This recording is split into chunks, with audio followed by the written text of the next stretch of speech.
Bienvenue dans le podcast de l'initié de la bourse, la rubrique boursière du magazine Trends Tendance. Tous les mercredis, Pierre-Henri Thomas, journaliste chez Trends Tendance, vous propose un aperçu de l'actualité des marchés financiers. Ce podcast est réalisé avec le soutien de Keytrade Bank, leader incontesté du trading en ligne en Belgique.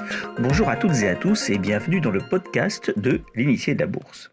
Nous allons nous pencher aujourd'hui sur l'inflation, la hausse des prix à la consommation.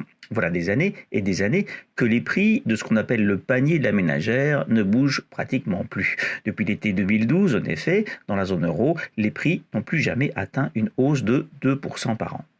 2% par an, c'est pourtant l'objectif des principales banques centrales du monde, la Fed américaine ou la BCE notamment. Et pourquoi avoir un objectif d'inflation ? Cela s'explique, il faut toujours un peu d'inflation pour éviter que la machine économique ne s'enraye. Car une chose que les autorités veulent éviter à tout prix, c'est la déflation, c'est-à-dire une baisse générale et continue des prix. La déflation, c'est une plaie en économie, c'est simple à comprendre parce que si vous vous attendez à ce que les prix soient plus bas demain qu'aujourd'hui, vous postposez sans cesse vos achats et il n'y a plus de croissance. Il faut donc toujours un peu d'inflation, mais pas trop, car si les prix flambent, comme lors des chocs pétroliers des années 70, cela ne va pas non plus. Si les prix flambent, en effet, la valeur de ce que vous pouvez acheter, par exemple avec un billet de 10 euros, diminue chaque jour. Les épargnants voient fondre la valeur réelle de leur épargne, les taux d'intérêt flambent, et dans ces conditions, il est très difficile d'emprunter, de faire du crédit et de faire tourner la machine économique. Le mieux donc, pour se garder de l'hyperinflation et de la déflation, c'est d'avoir juste assez d'inflation, soit environ 2%. Mais aujourd'hui, donc, on est bien en dessous de 2%, et cela depuis des années. Alors, plusieurs éléments l'expliquent. Il y a d'abord le vieillissement de la population, et notamment au Japon et chez nous. Il faut savoir que quand on a 45 ou 50 ans, c'est la période de notre vie où nous consommons le plus. Ensuite, notre consommation moyenne diminue. Le vieillissement de la population implique donc un tassement de la demande. Du côté de l'offre, les taux d'intérêt très bas que nous vivons aujourd'hui permettent aux entreprises de survivre, mais peut-être un peu trop. Il y a celles qui auraient dû disparaître, ne disparaissent pas, et il existe donc de la surcapacité, et cela fait aussi baisser les prix. Et puis, il y a la mondialisation et la robotisation. Beaucoup d'activités ont été délocalisées dans des pays à bas coût ou ont été robotisées, ce qui pèse là aussi sur les prix. Un peu d'inflation nous ferait donc du bien. D'autant plus que c'est une manière indolore et inodore de réduire la gigantesque montagne de dettes qui existe dans le monde. C'est assez simple à comprendre. Vous soyez un État, que vous soyez un individu ou une entreprise, si vos revenus augmentent grâce à l'inflation, vous aurez davantage de facilité à rembourser vos dettes passées qui, elles, n'augmentent pas.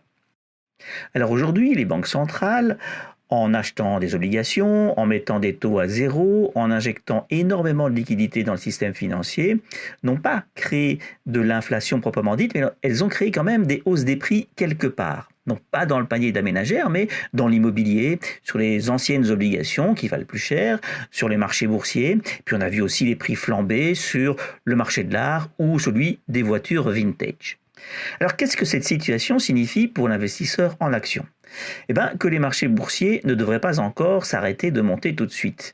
La garantie que la politique monétaire extrêmement souple se poursuivra pendant des années encore encourage en fait tout le monde à épargner moins et à investir plus. Après tout, en termes réels, après inflation donc, l'épargne donnera des rendements de plus en plus négatifs, en tout cas proches de zéro, et la récompense pour les investisseurs en actions pourrait être bien plus grande dans les prochaines années. Certains estiment aussi qu'à un moment donné, nous aurons créé tellement de monnaie que la confiance dans celle-ci serait réduite. Les épargnants désireraient donc réduire la détention de monnaie, qui ne voient plus rien, et cela engendrerait une hausse, une forte demande vers d'autres actifs. Ces actifs comme l'or, l'immobilier, mais aussi les actions. On peut donc s'attendre, quel que soit le scénario, à un petit moment encore de hausse du marché des actions, à condition, bien sûr, que ce marché passe le cap délicat des élections américaines et de la crise sanitaire. Bienvenue dans la seconde partie du podcast de l'initié de la bourse. Nous allons nous arrêter maintenant un moment sur Edifica, qui est une société immobilière réglementée, une CIR, cotée sur Euronext Bruxelles. Une société sur laquelle la crise du Covid n'a pas d'impact direct et qui voit son cours de bourse ne pratiquement pas bouger sur un an, c'est rare. Et c'est pourtant bien les performances affichées par cette société immobilière dont le gros du portefeuille est constitué de murs de maisons de repos en Belgique, au Royaume-Uni, aux Pays-Bas, en Allemagne et en Scandinavie. Alors, dire que la crise du Covid n'a pas eu d'impact sur Edifica, c'est peut-être aller un peu trop loin. En effet, les maisons de repos en général ont été soumises en Belgique à de dures critiques lors de la première vague du Covid, car il s'y est concentré de trop nombreux décès. Alors il est certain que des réglages, des modifications dans la gestion devront être apportées dans la gestion de ces maisons de repos et cela pourrait freiner un temps l'expansion du secteur. Mais à long terme, les perspectives restent nettement favorables. Quelques chiffres. Au cours de la période 2008-2018, le nombre de personnes âgées de plus de 80 ans dans l'Union européenne a augmenté de 25% pour atteindre 25 millions. Entre 2018 et 2050, ce nombre augmentera encore de 130% pour atteindre 57 millions et demi de personnes. Cette tendance démographique va donc soutenir davantage encore la demande d'immobilier de soins de santé.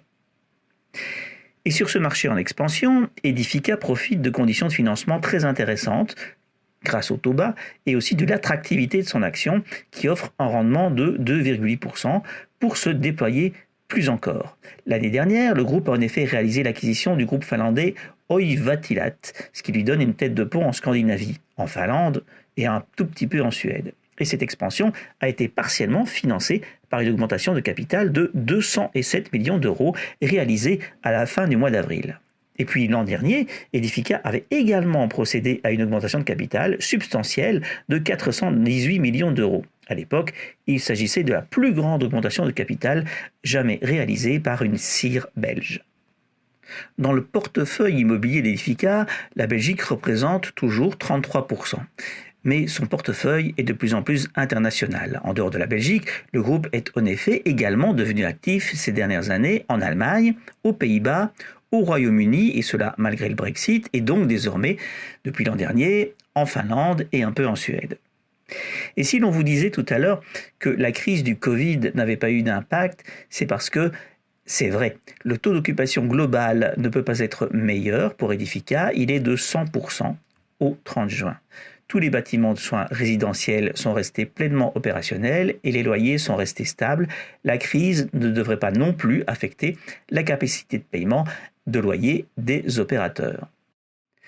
Les résultats arrêtés au 30 juin montrent que la juste valeur de ces immeubles a augmenté sur un an, c'est-à-dire par rapport au 30 juin 2019, d'1 milliard d'euros pour atteindre aujourd'hui 3,4 milliards. Les revenus locatifs nets ont augmenté de 38% sur une base annuelle pour atteindre 163,4 millions d'euros. Et fin juin, le portefeuille immobilier de soins d'Edifica se composait de 454 sites avec environ 32 000 résidents. Bref, en moins de 5 ans, Edifica est passé d'un acteur local à un acteur européen de l'immobilier médical. En fait, le groupe est devenu la référence en Europe dans ce domaine et il attire donc de plus en plus l'attention. Merci d'avoir écouté le podcast de l'Initié de la Bourse. Vous trouverez plus de conseils et d'analyses de l'Initié de la Bourse demain dans le magazine Trends Tendance. La semaine prochaine, nous sommes de retour avec de nouvelles analyses. Ce podcast est réalisé avec le soutien de KeyTrade Bank, leader incontesté du trading en ligne en Belgique.